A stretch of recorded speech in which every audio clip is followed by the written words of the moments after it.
Majelis hakim sekalian, agar dapat mempertimbangkan permohonan saya, anak sebatang kara ini dalam mencari keadilan, agar keadilan tidak padam seperti api yang telah merenggut nyawa keluarga saya.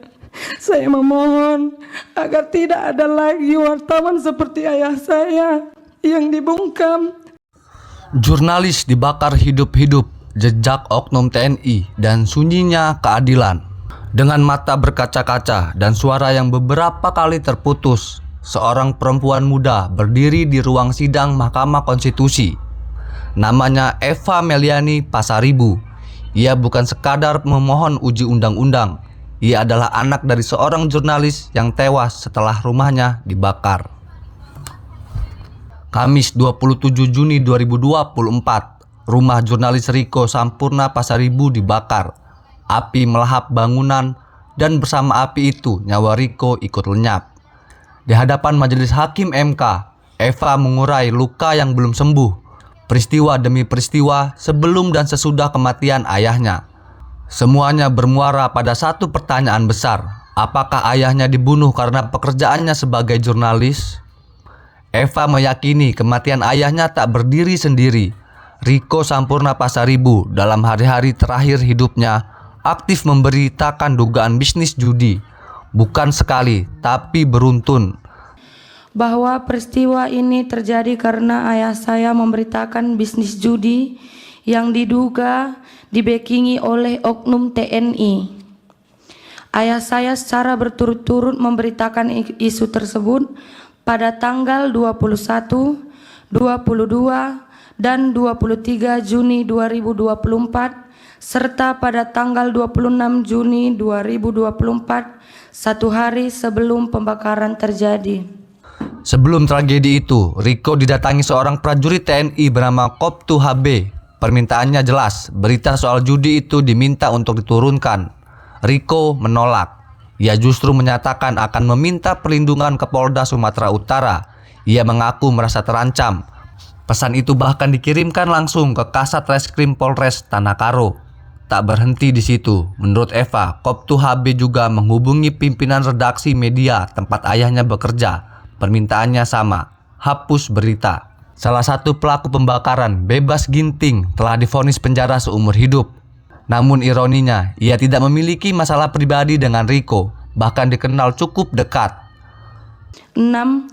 Bebas Ginting, seorang pengawas lokasi judi yang diberitakan, justru tidak memiliki masalah apapun dengan ayah saya, melainkan hubungan mereka sangatlah akrab. 7.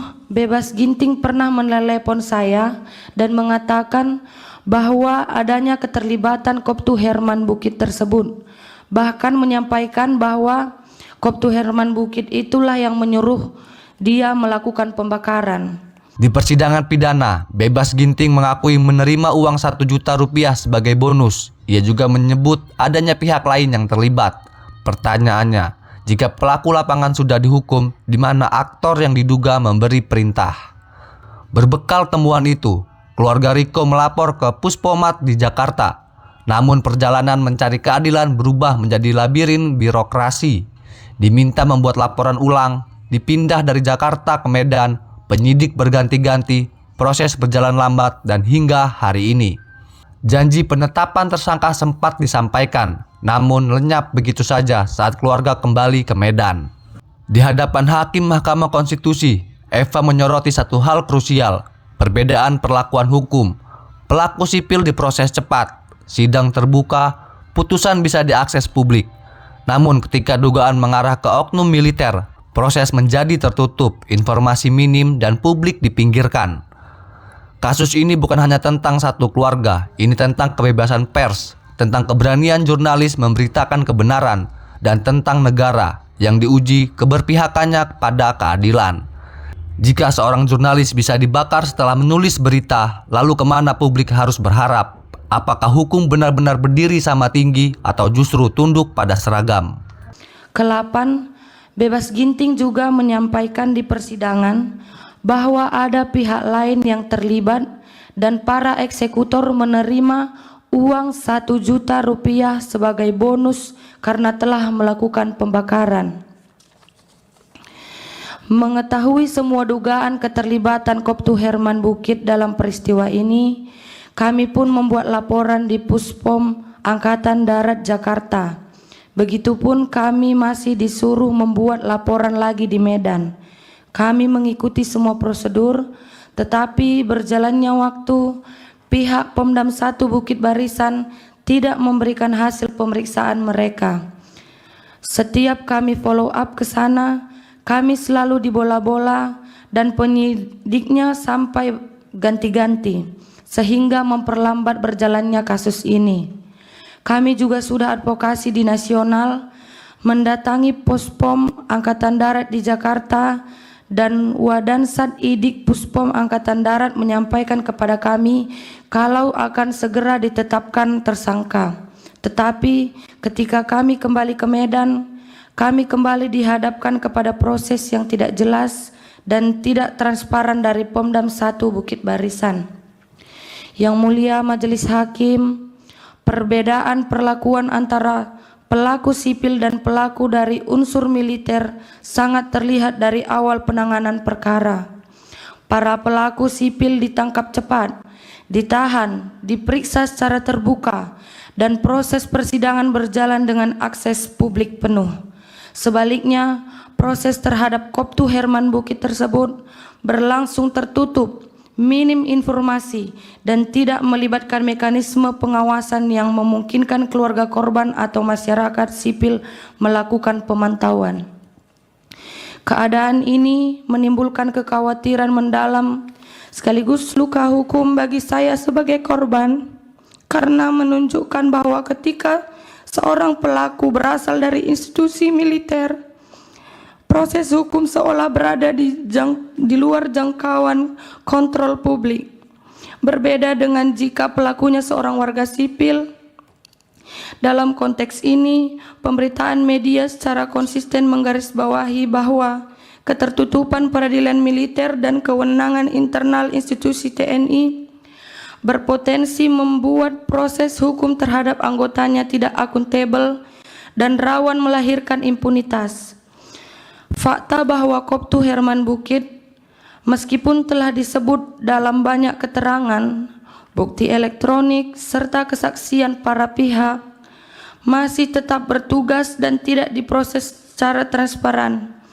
Bagi saya, merupakan bukti nyata terjadi ketimpangan perlakuan hukum.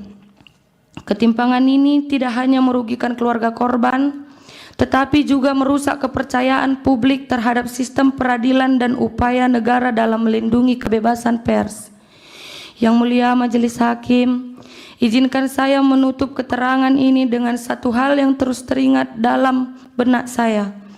Bagaimana ayah saya, seorang wartawan, berani mengungkap bisnis judi yang dibekingi oleh oknum TNI. Maka di persidangan ini saya pun berusaha berani meski rasa takut selalu menghantui. Betapa mendatangkan trauma bagi saya bahwa dengan bukti keterlibatan sebesar apapun, Koptu Herman Bukit masih bebas dan menjalankan tugasnya, digaji oleh negara, sementara para eksekutor lainnya sudah dijatuhi hukuman pidana seumur hidup. Saya memohon kepada Yang Mulia agar keadilan tidak padam seperti api yang telah merenggut nyawa keluarga saya. Saya memohon agar tidak ada lagi wartawan seperti ayah saya yang dibungkam, sementara aktor intelektual masih bebas karena berseragam. Saya berharap ke depannya setiap kasus yang terlibat atau diduga melibatkan oknum TNI tidak lagi dibedakan dengan orang sipil dan dapat diperiksa bersama-sama tanpa adanya perbedaan perlakuan di hadapan hukum, sehingga korban seperti saya dapat benar-benar merasakan keadilan. Karena ini adalah harapan terakhir saya, Yang Mulia.